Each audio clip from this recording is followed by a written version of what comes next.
Developing right now in Siouxland, the Countryside Healthcare Center in Sioux City will close and its staff will be laid off. Mission Health was appointed by the courts as the temporary manager of the facility.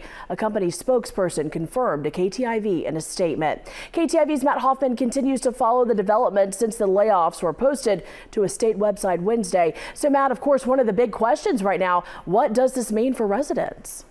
Yeah, that's right. The temporary manager, that's Mission Health, tells me 49 residents will need to be relocated within the next 60 days and be placed as close to home as possible. According to ProPublica, a nonprofit investigative newsroom, the Countryside facility has been fined almost $100,000 by regulators for deficiencies since 2021.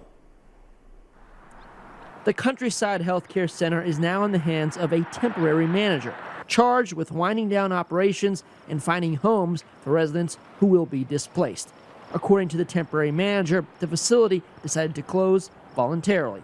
The facility has racked up fines in recent years, including a $30,000 fine issued in a May 25th report from the state. In that report, the State Division of Inspection and Appeals, that's DIA, alleged the facility failed to properly assess and provide medical interventions for 2 of the 3 residents they reviewed. That fine is currently stayed, according to records. In October of 2022, investigators wrote that a resident got into a staff member's purse that was left in a residential area and accessed pills. When staff found the pill bottle, it was empty. In June of 2022, investigators found that caregivers failed to assess a change in symptoms for a resident who ended up hospitalized for a stroke. Investigators found that caregivers sent a non-emergent fax to the resident's provider while the symptoms were occurring, which put the resident's life in jeopardy. Because the closure resulted in the layoffs of a number of employees, Countryside was required to file a worker adjustment and retraining notification, WARN notice, with the state.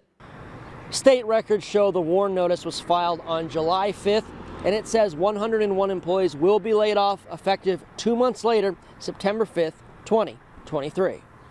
Mission Health, the third-party manager, said it will be providing resources for staff to find alternate employment. And a spokesperson for Mission Health says only 82 employees will be affected, while the WARN notice itself indicates 101 will be laid off. We asked the spokesperson to clarify the discrepancy, but we haven't heard back. Jessica. All right, thanks for that update, Matt.